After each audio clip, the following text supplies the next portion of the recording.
You know, as I'm looking at today's show and I'm trying to put everything together in a way that is consumable for you, something that will help you understand, give you information that you can't really find anyplace else, and put you ahead of the game. So, you know, I've always felt my job is to put you in a situation to where you can be the guide. You're not going to be surprised what happens next because you've already heard it, you've thought about it, you've digested it, and when it happens, you can be the person that goes, no, don't go that way, come this way. And as I'm looking at, because I'm going to talk a little bit about socialism, probably in hour number 3 today, and what our kids are thinking about socialism, and in some ways, it's inevitable. Of course they're thinking that.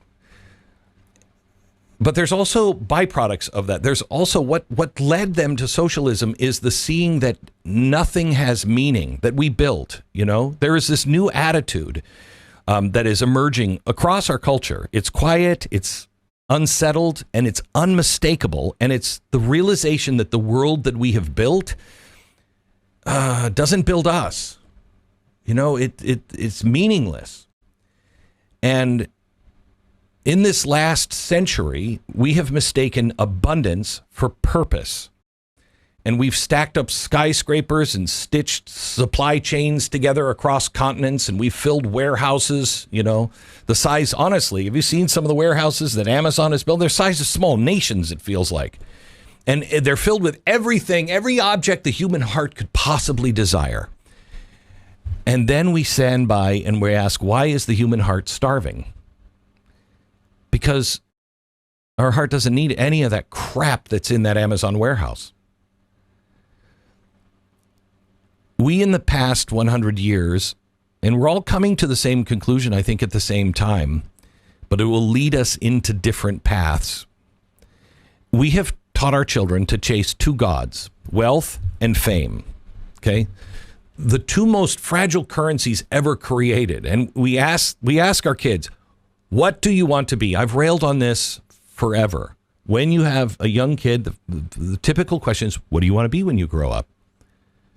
You want to be a doctor, an athlete, influencer, a billionaire? You could be president. That's the wrong question to ask. Who do you want to be when you grow up? Who do you want to be? What virtues do you want to embody? What kind of strength will you carry? What kind of courage do you hope to live out? We don't teach character. We teach branding, which is empty. Empty. Notice brands don't mean anything anymore. Logos don't mean anything anymore. They're empty. Everybody knows that. We've neglected the soul and instructed them in self-promotion. And then we wonder why an entire generation feels unmoored and suicidal. Living in a world wired for dopamine, not dignity, dopamine. But as I said, something remarkable is happening. People are beginning to say, you know, enough. Not with anger, not with pitchforks, hopefully, but with a quiet rediscovery that meaning doesn't come from what you own, but from what you honor. This Thanksgiving, I sat with my son and we were up till about 2:00 in the morning. We had watched Planes, Trains, and Automobiles. And then we just sat there and we talked. And he started talking about school. And he just can't seem to find his way. And there's a million kids like this. He's so smart. He's got everything going for him. But he just can't find his thing. And it's hard because his dad knew his thing when he was 8. And I remember when Rafe was 13 years old, he was with a friend. We were in Los Angeles. And he was walking behind me with a friend, and I was with somebody else. And my friend said to him, as I was told later, so what are you planning on? What are you thinking about doing? What are your goals? And my son said, are you kidding me? 13, are you kidding me? And then he pointed to me, and he said, how do you compete with that? My friend told me this, and I was heartbroken. I went to him and I'm like, Rafe, you're not competing with me. I won the lottery. The odds of my success are impossible. They're impossible.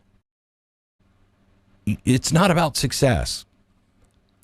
But it's hard to get that lesson to a kid when that's what the world is preaching. Success, success, success. And so we were talking. I said, how you doing in school? And we were talking. And he said, Dad, I'm not like you. I didn't know what I wanted to be when I was 8. I don't know what I want to do. I don't know. I just want to do something that is meaningful to me. And he's putting up all kinds of roadblocks in his life, et cetera, et cetera. And, we all do. And I said, wait a minute, Rafe, don't make the same mistake I made, because I did know what I want. Because I knew what I want, by the time I was 30, I had pursued it relentlessly. And every time I hit a milestone, it wasn't enough.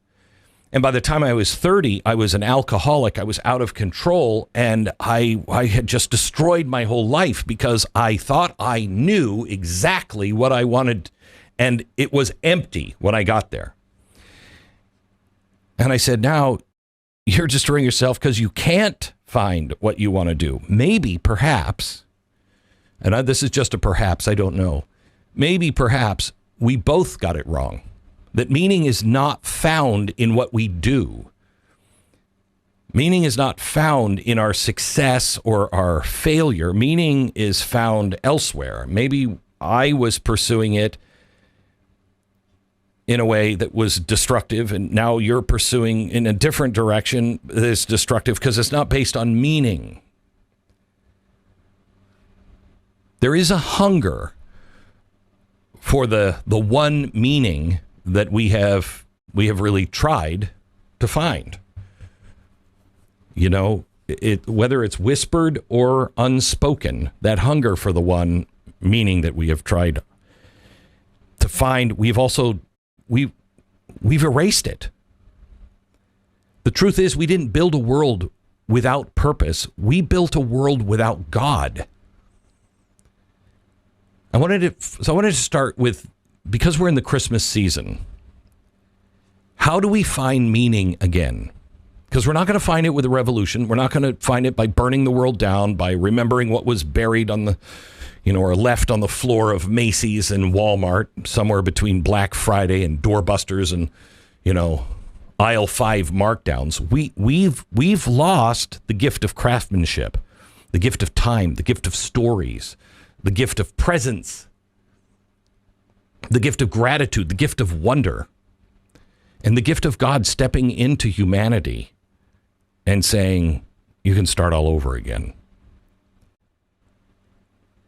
And I hope that as we're waking up to this place where there's no meaning in so many people's lives, that is what we find. Because that's what this time of year is supposed to remind us. Instead of saying, what should I buy? Maybe we should ask, what lasts? What has real meaning? What will help this person find meaning? What will help me find meaning by giving it to them? Instead of running our fingers over glossy packaging, we pick up something with memory attached to it, an heirloom, a handwritten letter, a book that shaped our life, a framed photo of a moment we nearly forgot that once we remembered, we're like, oh my gosh, that was so important. Look for gifts that tell your child, I see who you're becoming and I believe in you. A gift that whispers, this is a piece of our story. Carry it forward. A gift that says, I made this and I thought of you while I did it. Maybe the most meaningful thing we can give this year is that conversation like I had with my son by the fire after Thanksgiving. Or an apology that you've been waiting decades to express, or forgiveness that you never imagined offering. Maybe it's time to teach the meaning behind all of it, the meaning behind the season itself. And my kids were really small too, and you can make fun of me, mock me, or call me cheap, but my kids on Christmas, I used to just give them boxes all wrapped up with bows, filled with paper. Because at 2 years old, they didn't know what the gift was. They had no idea. They just liked the bows and the wrapping and the unwrapping and the boxes of paper. That was fun for them. That's all they needed. But I think in some ways, that's what we're giving each other. Even though we put something in that box, that's what we've turned this holiday into. We keep the bows, we keep the paper, we keep the boxes, but we've taken the real meaning, the baby Jesus, out of the picture. So we've removed the reason for the box and the wrapping. And so when we're done, we're left with empty boxes, empty gifts, empty hearts. And we're like, that was kind of empty. Meaning is still here. It's always been here. We move. It doesn't. It's not found in tearing down the world. It's found in rebuilding the smallest, most sacred corner of it. The home, the table, the family circle, the individual, the friend, the family member that is lost. As we talk today about what we have to do to rebuild our world, let's start with rebuilding the meaning. The same way that every civilization has, one virtue at a time, one tradition at a time, one generation at a time. If you're going shopping, don't look for the gifts that flash. Give the gift that will endure. Give the gift that will outlive you. Give the gift that remind your children not what they should be, but who they're meant to become. Give them the gift that began this season in the first place.